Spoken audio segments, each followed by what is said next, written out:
I can say this for a fact, you and I would never be in the same target audience. We could be exactly the same kind of human, and our current system would never put us in the same group. They would never talk to us in the same way. Start asking and thinking about values, and you're going to see people in a different way.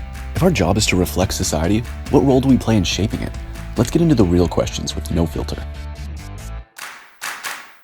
Hi, everyone. Welcome back to the Marketing Club of New York No Filter series. We're really excited to have David Allison here with us today. He is the founder of the Valuegraphics Research Company.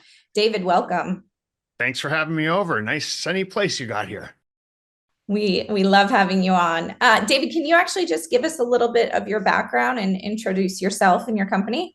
Sure. My name is David Allison. I'm the founder of a bigger thing called the Valuegraphics Project. And one of the initiatives underneath the Valuegraphics Project is the Valuegraphics Research Company. What the Valuegraphics Research Company does is help large organizations and medium-sized organizations understand what are the shared values of their stakeholders. Because if you understand what people value, you understand how they make decisions. And we're all in the business of trying to get people to make the decisions we want them to make.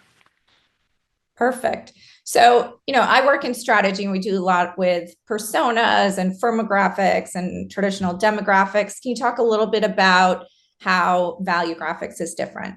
Yeah, so we talk about a three-legged stool of audience insights.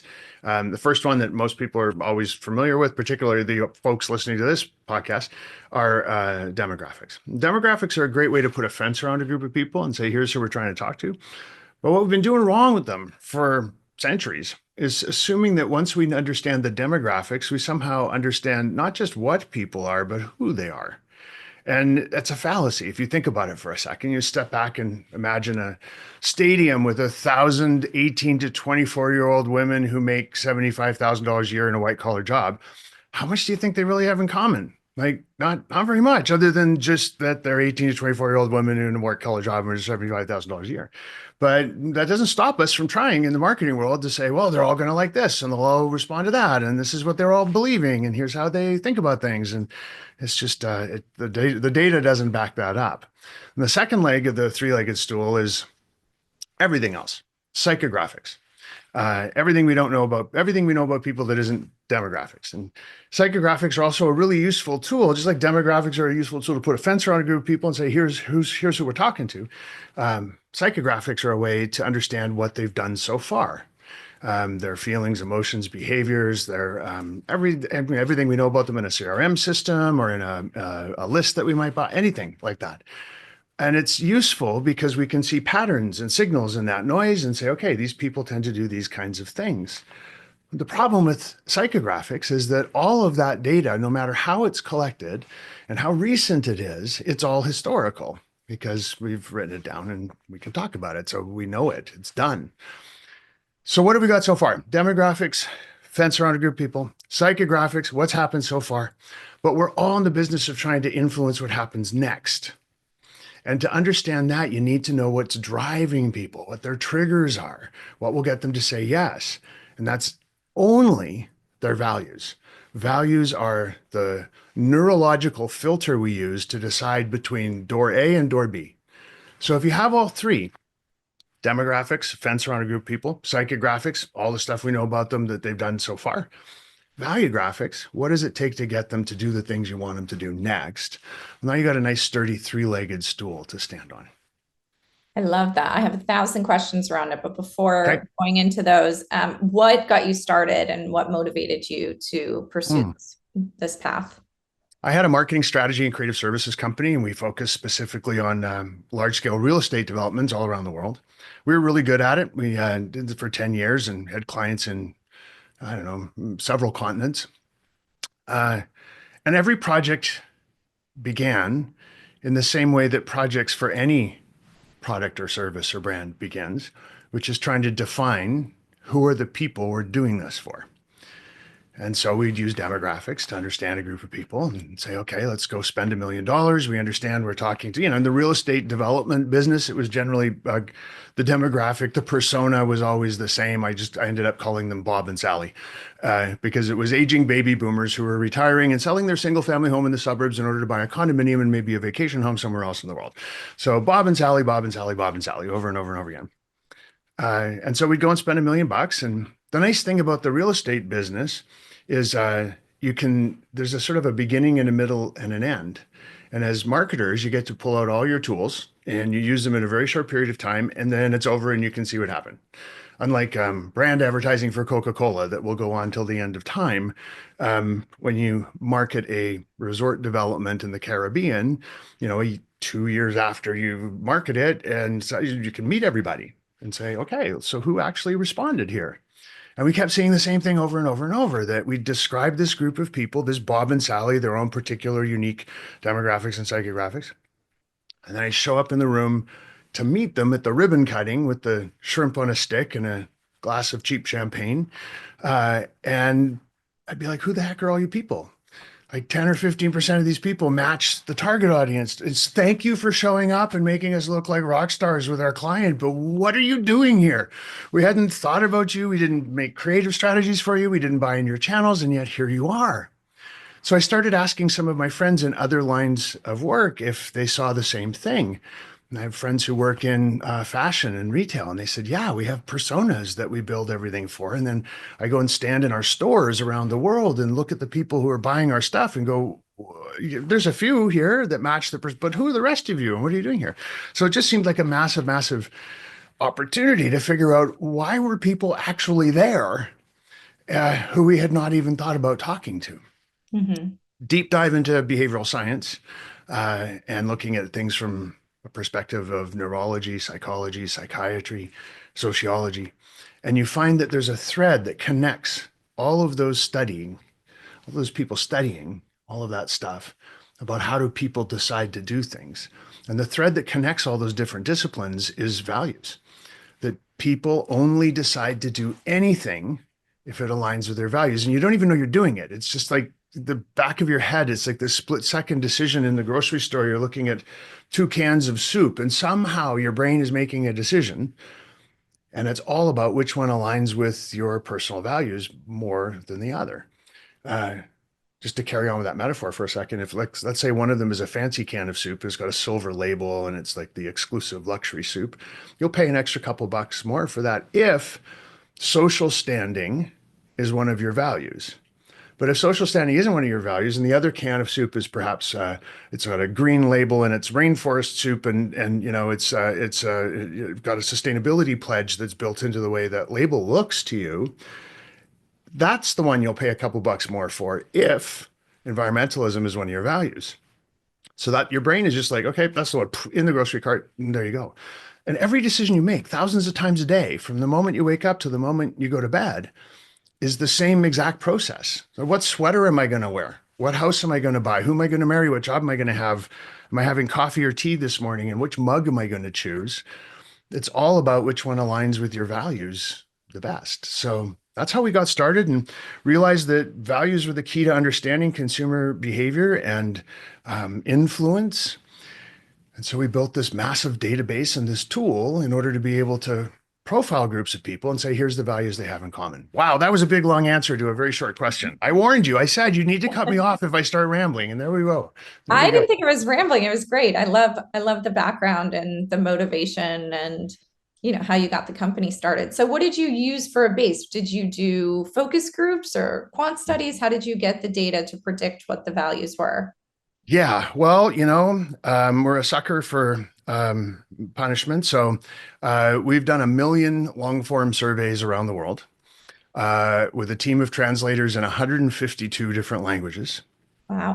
Across 180 countries. And we've built what we believe is the world's first and largest database of what our shared values are. And in the course of doing that, we've also collected all this other information about people, about their wants and their needs and their expectations and all, what's their favorite brands, all kinds of amazing stuff. So when a client comes to us and says, okay, we want to understand people who are going to buy this pencil, which is a fancy pencil that has a little lid on it. We want to understand who's going to buy this. So what we do is we go out in wherever it is they want to, let's say Europe, we go out in Europe or Belgium. Let's go to Belgium. We go out in Belgium and we find a group of people who say, that sounds like the coolest pencil I've ever seen in my life. And we ask them just a few questions. It's about 6 or 7 questions. Because what they're saying is interesting to us, but mostly what they're telling us is how to go into the benchmark study and pull out all the lookalike data for people just like them. Mhm. Because the reason they like this pencil is some set of values is making them go, that's the pencil for me. So what we're really looking to them to do is give us the typing tool we need to go into the benchmark study and pull out all this rich contextualized data we have about people like that. So it means the database is infinitely segmentable because tomorrow someone's going to come and say, hey, we got a pencil, but we're interested in people in Boston. And we go, okay, cool, we'll go do that. And the next day someone's going to come along and say, it's actually this black marker. I'm a competitor of the pencil people. I make markers and I'm only interested in people who are going to buy markers in Montreal. So, okay, cool. We can go do that for you.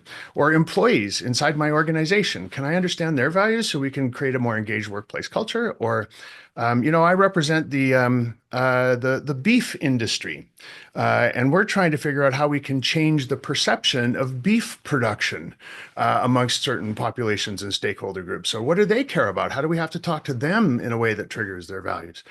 So, there isn't really a situation that I can come up with where we aren't trying to get some people to do something. People Mhm. are engaged, change their opinion, buy a thing, be more loyal, swap to a different brand, vote this way, vote that way. Uh, and in order to get anybody to do anything, you got to know what their values are. Amazing. I think it's also amazing how you were ahead of the curve. I feel like values and customer sentiment is more and more a trending topic, but this is something you've been working on now for years and you've done such a massive study around it. So that's amazing.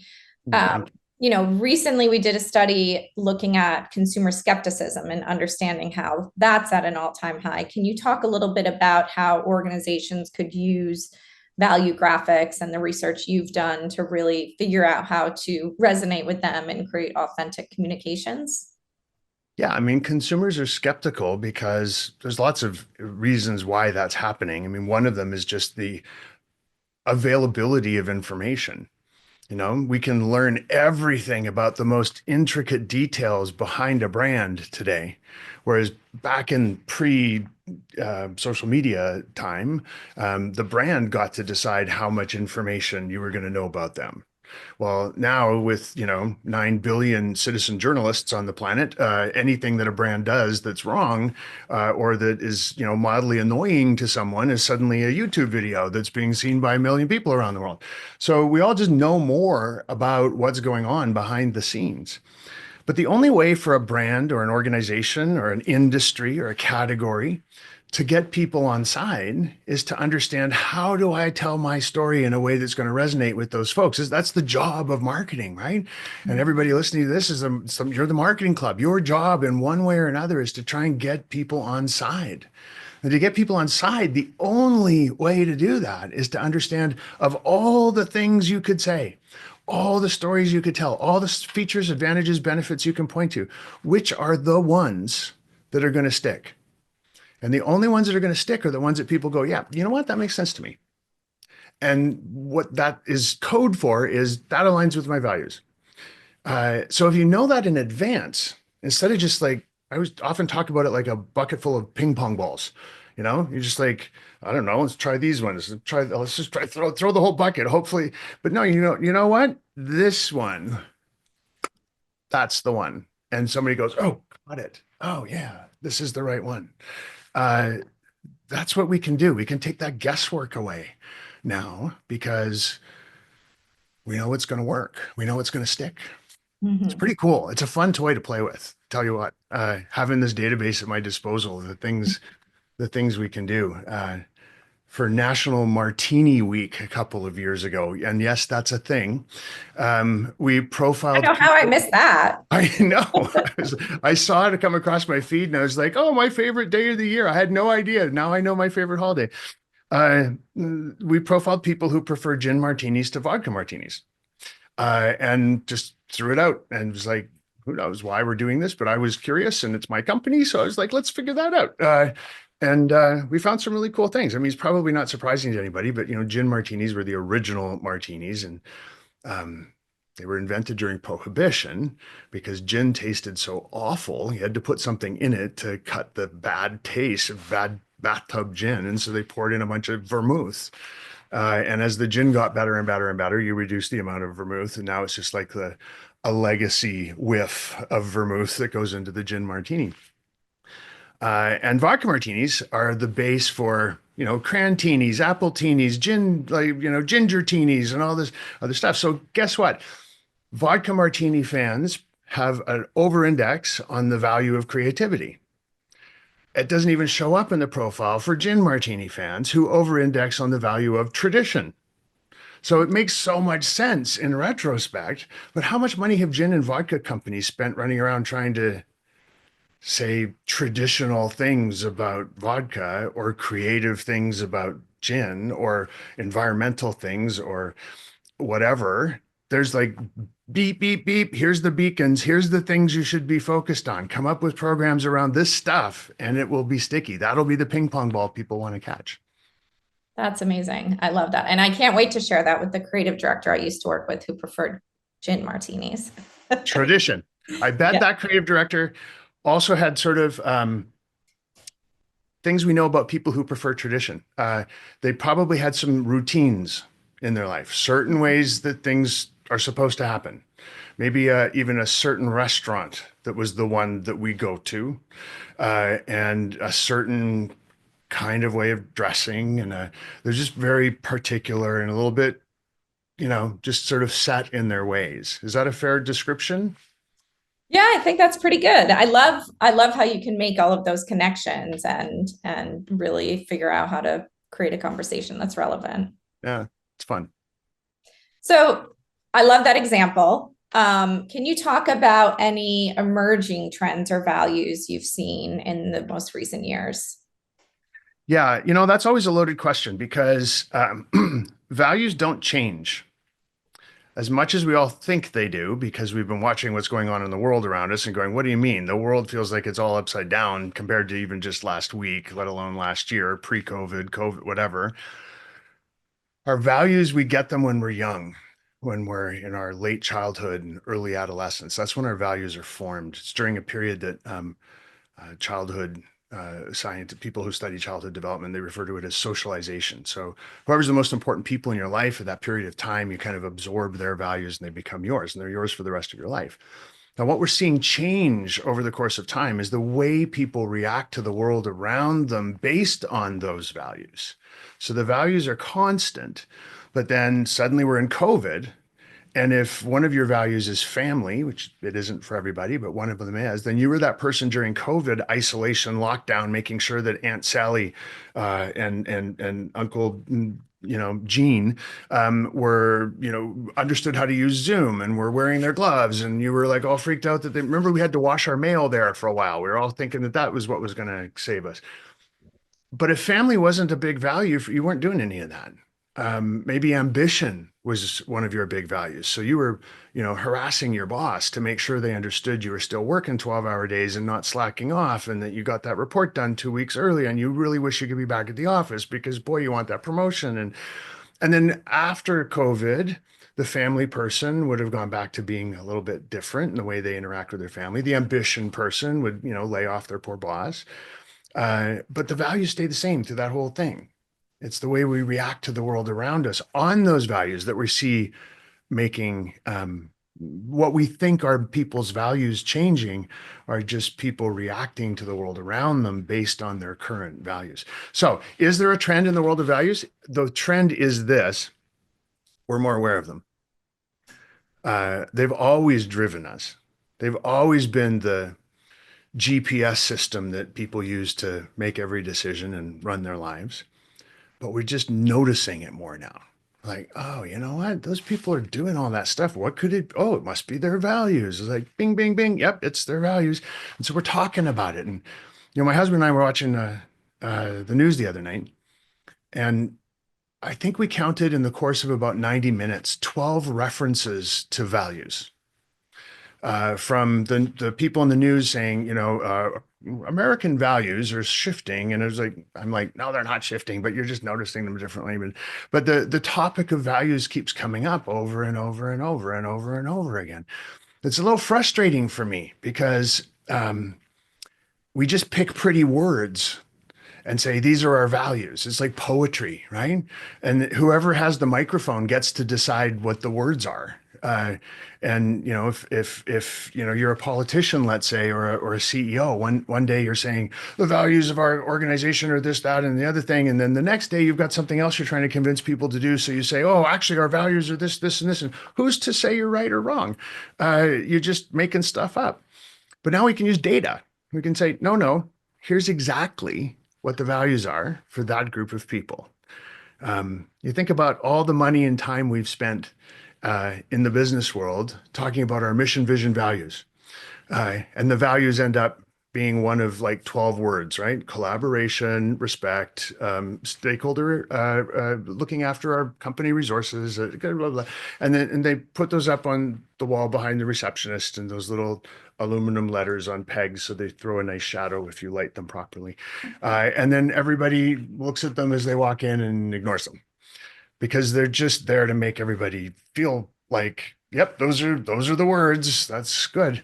But if you actually understood the values of the people who work there and the values of the customers and clients you're trying to serve, and maybe even the values of the communities that you operate in, and you find where those values overlap, like a set of Venn circles, you see, okay, look, customers, clients, prospects, community, maybe shareholders, people who work here. We all have these 4 or 5 values in common. Shouldn't those be the corporate values that are actually real?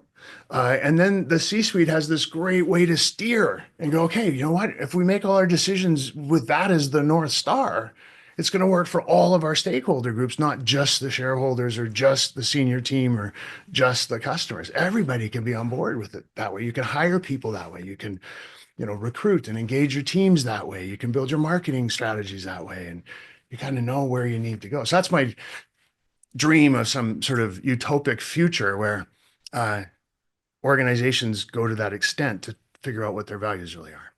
I love that. I love that. So when you're working with clients, are you trying to push an understanding of values, not just from a customer or prospect perspective, but also internally looking at reflecting on the employees and the C-suite, like you mentioned? Well, I've been marinating in this stuff for 10 years now, so I try and push it on everybody, everywhere, always, no matter what's going on. But clients, we basically have 2 lines of work. Yeah, we keep it simple. There's 2 lines of work. Clients come to us like a traditional old research firm and say, David, we're trying to understand our customers, what makes them tick and how we can do a better job with sales or marketing. We say, okay, cool. And we go and do our work and we show them the insights we found, walk them through how to use it, give them some suggestions, and we're out. The other thing we do is I have a pretty active keynote speaking career. In case you haven't noticed, I like to talk. So every time I get up on stage, we use the research company to do a study on whoever it is my audience wants to engage. So sometimes that's about how do we get our workforce more engaged? How do we get our sales teams to be more aligned? And how do we get our customers? How do we talk to the general public about who we are and what's important to us? And so that's all over the map. The folks who hire the research company tend to be either sales and marketing or employee engagement. But the speaking business, yeah, I mean, I'm talking on topics that just continually blow me away. I'm like, wow, who would have thought? But yeah, of course, that's a great, I'll give you an example. Right now in the United States, lots of, there's some fighting going on. You got Team Red and Team Blue going on. I'm saying this as a Canadian, just sort of watching from sitting up here and watching what's going on.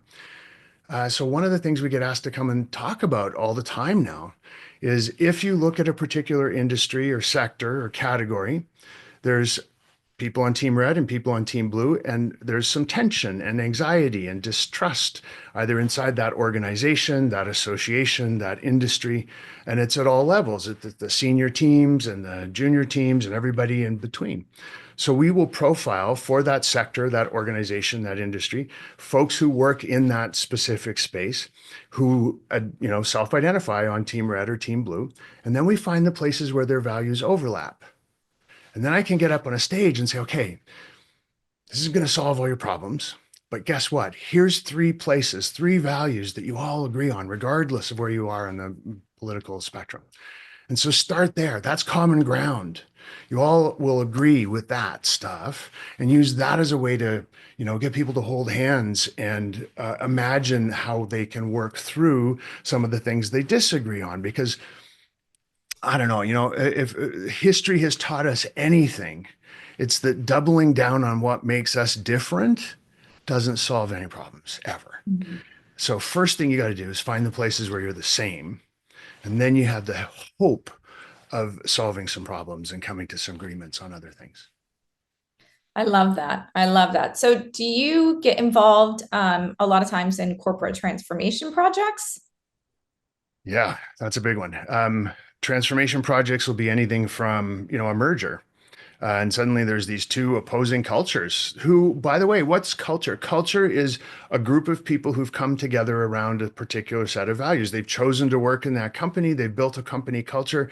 Even if they don't know they're doing it, the reason they've built that culture and the way they've built it is because it's working for their values. And then there's this other group over here who has a different set of values because of the same, honest and absolutely innocent reasons. So neither one is good or bad. But when you push them together and you don't recognize that there's some differences, you always recognize there's differences because there's always like this thing when you have a merger, right? But if you can identify, okay, here's exactly where we're different and here's exactly where we're the same, suddenly you've got metrics and KPIs you can look at and say, all right, how are we going to fix this? Mm-hmm. Which are the buttons we're going to push and which are the ones we're going to leave alone? So that's one way. I mean, right now we're getting a lot of work in the speaking world around transformation because of technology, because of AI. The big conversation around AI right now is the conversation that we're not having that I think we should be having more and more is what about the people? It's great that AI is going to be agentic in the next 5 minutes and it's going to start taking, like, so all these things are happening. There's whiz bang stuff. There's going to be another bell and a whistle next week and the week after and the week after. So it's cool to look at all that stuff, but it's almost kind of pointless because the technology is going to change again and again and again and again and again and again and again. So if you're bringing a group of people together and you're trying to understand something about AI, the thing that's common that won't change is there's humans who have to use that stuff. Mm-hmm. So if you can understand what those humans' shared values are, then you can talk to them about the AI in a way that makes them, put down the pitchforks and the torches, or maybe even give it a hug and go, this is really kind of cool. And now it's this and now it's that. The thing that'll stay the same through all that transformation because of AI and other technologies is that the way people are going to react to it, the ones you're hoping to have use it as a tool. One thing we find sometimes, I'll give you an example on that one because it's such a big deal right now. When we profile for some of the keynotes I've done, in some cases, one of the values that has popped up amongst a workforce that we've profiled is a value of personal growth. So these are folks that will do anything. You can sell them toothpaste as long as you tell them it has vitamins in it, because it's going to make them a better version of themselves tomorrow than they are today. So as an organization trying to get this workforce to embrace AI, you need to show them how it's going to help them grow as a person. So one of the recommendations that's come up more than once is start by bringing AI in as a personal development tool. Begin by letting folks use it as a way to learn new stuff about themselves and how to be, think of it as a continuing education program at the local state college, right? If you've got some employees who want to learn about Ikebana flower arranging, cool, do it through AI and just get them used to using AI around something that they're kind of having fun with. And then when it's time to actually use it for serious stuff, they're like, yeah, AI is my buddy. We're going to do all kinds of cool things together. But if that value doesn't show up in the workforce, that would be a silly way to bring it in, right? You need to find the way to bring these new tools and policies and procedures and protections and regulations and all these things into the workforce in a way that aligns with what people actually so far I've managed not to swear. I was going to say in a way that people actually give a fuck about, that aligns with their values. If you need to edit that out, I understand. Totally fine. So, I think this is all really fascinating, but explain to me how you then translate this over for media targeting or any kind of database targeting. Yeah. There isn't a really exact answer for that yet because the media companies haven't caught up to me and they're not selling based on values segments. But how it improves your media, first off, when we go out and do our research, we one of the questions we'll ask a stakeholder group that we're studying is, what are your favorite media channels? But you're in the marketing business, as well as I do, people don't always answer that question in the most reliable way, but it can give you some indication whether word of mouth and personal recommendations are going to be useful, or micro influencing versus going down traditional media versus whatever. So you get that. It also helps you if you just use whatever you're doing for targeting now in terms of channel choice. It just tells you what you should say in each of those channels in a much more precise way. So it improves the ROI around your media spend that way. And sometimes there's clues that pop up around people's values that lead you to do things you wouldn't otherwise do. I mean, if you find that a particular audience you're trying to attract is absolutely over-indexing on the value of, we'll go to creativity. And for some reason, that group might be chartered accountants who over-index on the value of creativity.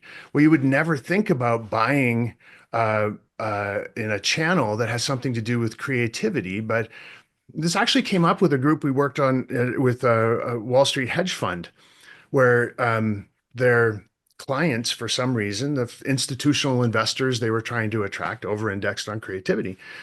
And I got up at the front of the room and I said, I don't get it. Institutional investors and creativity. And somebody in the room stood up and tore a strip off me and said, how dare you not understand that mathematics isn't a creative pursuit? So if it wasn't for mathematics, we'd have no music. We wouldn't have art. We wouldn't have architecture. So it's absolutely what we do. Crunching numbers all day is the purest form of creativity. I was like, okay, cool. I hadn't ever thought about it that way, but obviously there was someone who, in that profession, who valued creativity. They ended up going and doing a bunch of work with musicians and architects and trying to connect their brand to numbers-based creative pursuits to attract the institutional investment dollars that they were trying to attract. I mean, you would never have gone that direction if you hadn't have had that one data point that led you down that road to choosing those particular strategies. Very interesting. And so now I'm going to go here because you went here in your last response. How has AI changed your business, or how are you doing things differently for clients today? Yeah, really fascinating question. We have just partnered with a group out of the States to do our first data licensing deal. And what they've done is worked with coders and AI people to create what we call the values identifier. So our database and our methodology was built initially only to be able to profile large groups of people, target audiences, populations, stakeholder groups of all kinds. And the question we kept getting all the time is, yeah, cool, but what about my values? I want to know about me because, we're human. We all want to understand ourselves. So what they've done is build a competitor to Clifton Strengths and DISC assessments and all of that stuff, where it takes about 30 minutes. It's about 150 questions. And based on your responses, the AI goes into our data set of hundreds of same database we use for PayPal, Google, United Nations, Salesforce, everybody else we work with. And it pulls out the values for just you and says, here's what your exact values are, how they show up in your life, what the meaning is to you, where your blind spots are, how you can use this information now to be a better version of yourself professionally, personally, how you use it to make decisions in your life. It's insanely powerful knowledge, self-knowledge, to see, okay, here's what's driving me. That's why that stuff pisses me off so much. And that's why I should do more of that stuff instead. And should I take this new job? No, it doesn't align with my values. We've had people break down and cry when they get their values identifier. Wow. So that's a case where, had it not been for AI, we wouldn't have been able to figure out how to make this automated process happen where we can take your responses and pull the right stuff out of this pool of data that we have that applies to your particular circumstance. So anybody who's interested in doing that is valuesidentifier.com. It's powerful, powerful stuff. The only thing I'll say, if you are going to do it, is give yourself a full 30 to 45 minutes to sit down and do this quietly, cup of coffee on the weekend, no screaming kids in the background. Some of the questions are going to be so hard because it's like, here's a bad thing and a bad thing. Which one are you more like? So yeah, you have to be willing to do the hard work and go, wow, I got to answer. Okay. So you got to know that it's absolutely locked down, encrypted. No one's ever going to know. But if you're not honest with those kinds of, you won't get if you are honest though, I promise you, you will be floored when you get your report. Very cool. Well, I know what I'm doing tomorrow when I have some open time in my calendar and the kids aren't home. I love it. So, you've really kind of transformed the research landscape, the identification landscape. What would you like to see more in this business, whether marketing or the corporate world? Yeah, one of the things, well, there's, so many things I'd like to see. You can give us a list. Okay. I'd like to reinvent personas. Personas, as a fellow marketer, that there's a lot of stereotypes that end up finding their way into personas. And those stereotypes are kind of harmful sometimes. You're like, okay, well, one of our personas is it's a woman and her name is Gwen, and she's a woman, so she likes poetry and Harlequin romances and pink and and we make I'm being silly to make a point, right?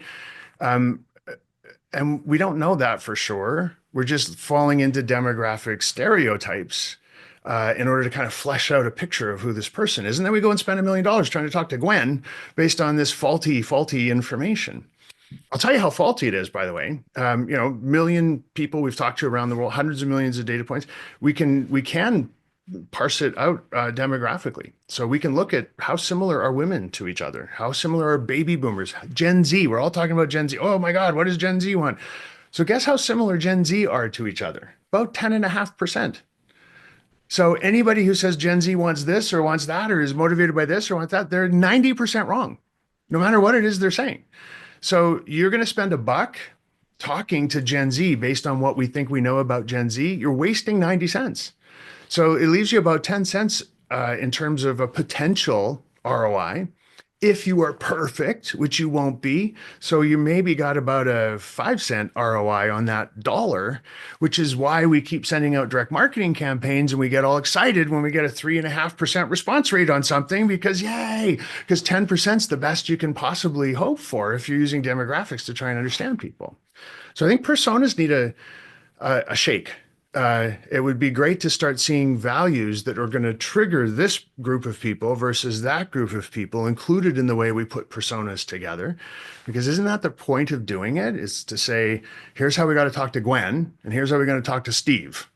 Now, if we know that Gwen is interested and will be motivated by anything that has to do with family, personal growth, and creativity, and Steve will be motivated and interested in anything that has to do with family, social standing, and financial security, well, now you know what you need to say to Gwen versus Steve in order to sell whatever it is you're trying to sell. So personas is one thing, and that's maybe on a more, commercial perspective. But since you asked the question, I want to give you one on the other side of things too. The more world-changing perspective. And it's this. Innocently, we sit around in the marketing world, the business world, in all aspects of organizational culture. Innocently, we use demographics to try and understand people. As I just explained, they're only about 10% accurate, so it's not really doing us any favors. But in addition to that, it's also perpetuating these stereotypes and myths. The Gen Z are somehow all the same, and women are somehow all the same, and people who earn $250,000 a year or more are somehow all the same. And those myths and stereotypes, they're inaccurate. They're only 10% accurate, and they're not doing us any favors, and they can be really hurtful and harmful. you think about some of the stereotypes around different demographic categories that aren't nice, that aren't respectful. Speaking as a gay man, the one I always use is, every year during Pride, the entire business community tries to sell me stuff because apparently my life is all about glitter. And I live in a glitter-free household. There's no drag queens in my home. We don't dance shirtless on floats during the Pride Parade. None of that stuff happens in my house, right? So I'm kind of offended every year during Pride when they're all trying to tell me that that's who I'm supposed to be. So these demographic stereotypes are not helping. They're inaccurate and they can be hurtful and harmful. Worse, the worst of all is that by continuing to use that system to understand people, we are just perpetuating ageism, racism, sexism, homophobia, ableism, classism, et cetera, et cetera, et cetera, et cetera, which are nothing more than ways of thinking about groups of people with inaccurate stereotypes. Mm-hmm. If we can stop using harmful, hurtful demographic stereotypes to try and understand each other, we can make a dent in some of those social problems that we're all grappling with around how do we do a better job around racism, sexism, homophobia, and ableism, classism, et cetera, et cetera, et cetera. And we can make the world a better place just by changing how we think about people. That's all we got to do. Yeah, I love that. Just by understanding. Yeah. Because you and I can say this for a fact, you and I would never be in the same target audience. Geographically, gender-based, you're married with kids. I'm a gay man, no kids. I'm older than you. There's all kinds of reasons we would never be in this, but we could be twin sisters on the inside where it matters. We could be exactly the same kind of human. And our current system would never put us in the same group. They would never talk to us in the same way. Right. So we should fix that. Very interesting. I love that. I love that sentiment in general. And I think it's important. So this has all been amazing. I love the stories. I love some of the insights you've learned. Any final words of advice for the marketers watching this? Yeah. We all do a ton of surveys. We all do a ton of questioning. We all try and find out stuff that's going on with our target audiences. Whether you use my company, my books, bring me in as a speaker, go to my website, take some of my stuff on LinkedIn or not, just start thinking about people based on values. We all ask questions. How old are you? What's your gender? Are you married? Are you single? We ask all that demographic stuff. We also ask a lot of psychographic stuff. How much do you love my product? Do you love it very, very, very much? Would you tell someone else about our product? We always want to know about us. But what we never ask is, hey, what keeps you up at night? What's the most important thing in your world? What are you scared of? What makes you full of joy? Start asking people about what their values are, in addition to all that other stuff, because we're not going to stop anybody from doing all those things. But at least start asking and thinking about values, and you're going to see people in a different way. And it's going to be valuable. It's going to be useful, and it's going to help. It's going to help not just you. It's going to help all of us. I love that. Perfect. This has been really great, David. It's great connecting with you. It's great hearing about some of the recent studies you've done. And I think this will be really valuable for anyone. So thank you so much for your time. Thank you. I look forward to connecting again soon. Yeah, me as well. Take care.